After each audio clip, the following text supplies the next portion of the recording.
There must, in fact, be no member state in our midst that is beyond scrutiny or exempt from accountability. For that to become a reality, U.S. President Biden's recent call for this UN family to defend the rights of smaller nations as equals of larger ones must not only be applauded, it must be applauded.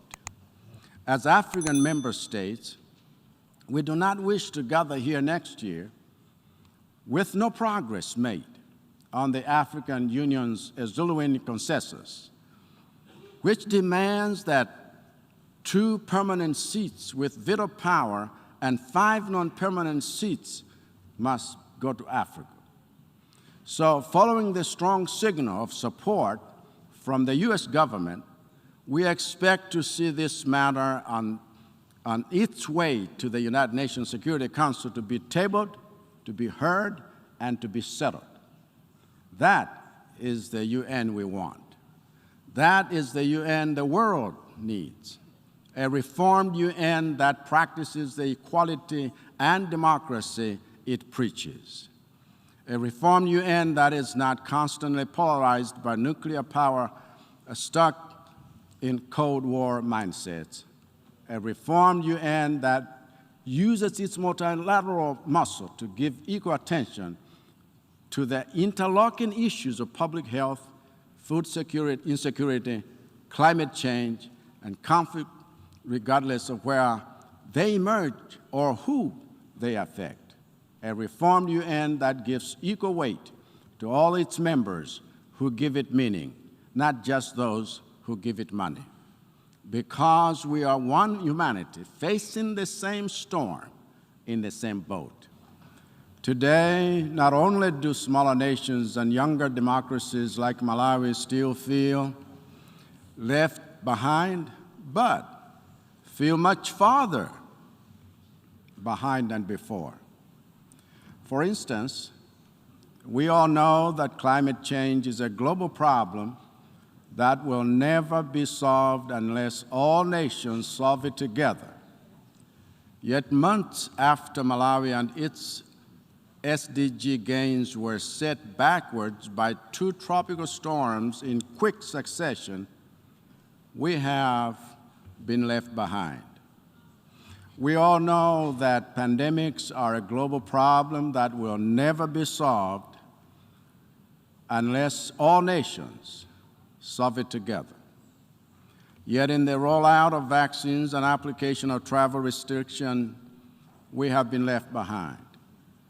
We all know that regional insecurity is a global problem that will never be solved unless all nations solve it together. Yet, in the participation of the UN Security Council decisions that affect us, we have been left behind. And we all know that food shortage is a global problem that will never be solved until all nations solve it together. Yet in the allocation of international facilities for agro-based and debt-distressed economies, we have been left behind. And as a result of our collective negligence, the global economy is now a house on fire. Yet we continue to use evacuation methods that rush some nations out to safety while leaving the rest of us behind to fend for ourselves in the burning building. But if we are truly one UN family, then leaving no one behind has to be practiced, not just preached. If we are truly one UN family, we must reject any attempts to politicize human suffering by lobbying us to refuse the help of those some find politically offensive.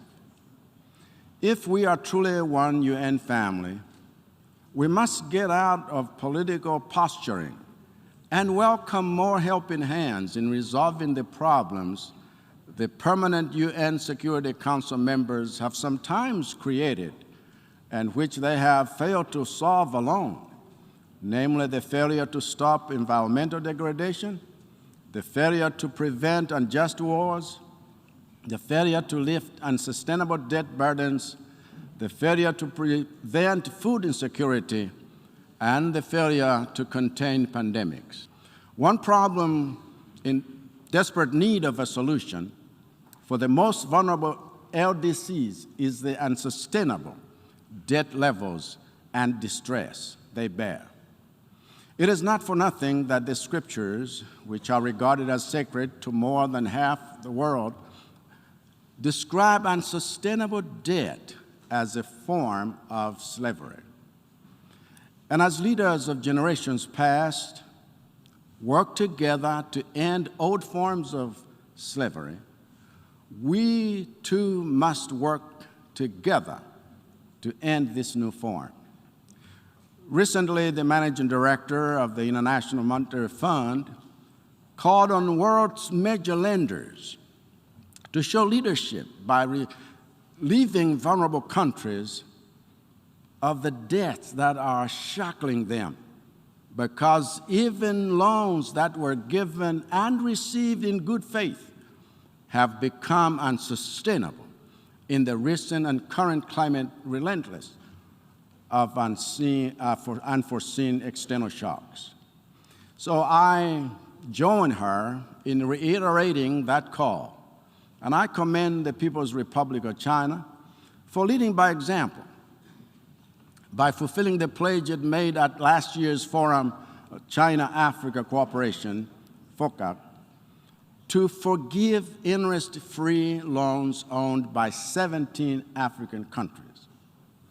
Let this be the beginning of a breaking of the chains holding vulnerable countries back, not the end.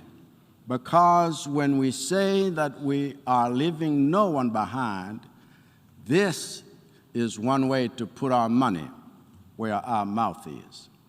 Let me hasten to add that as president of a country that stands to benefit from debt relief measures, I do not regard my country as entitled to such.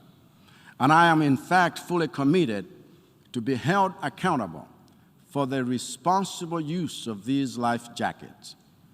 I recognize that we too must prove ourselves worthy of such assistance by using it to cushion our citizens against the worsening financial volatility, trade costs, and human suffering that debt and other external factors are causing. And in that spirit of one humanity, let me conclude by expressing my country's deepest condolences to the British royal family and the government and people of the United Kingdom and the Commonwealth on the passing of Queen Elizabeth II, who was laid to rest on the eve of this Assembly's high-level debate week. Mr. Sabako Rossi, President of the 77th session of the United Nations General Assembly, I thank you for this opportunity, and I congratulate you on your appointment, just as I wish outgoing President Abdallah Shahid the very best in his continued service to humanity and the cause to leave no one behind. Thank you all for listening.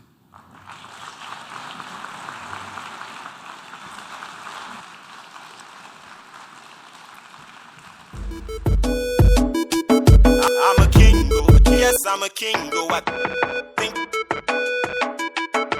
I'm a king,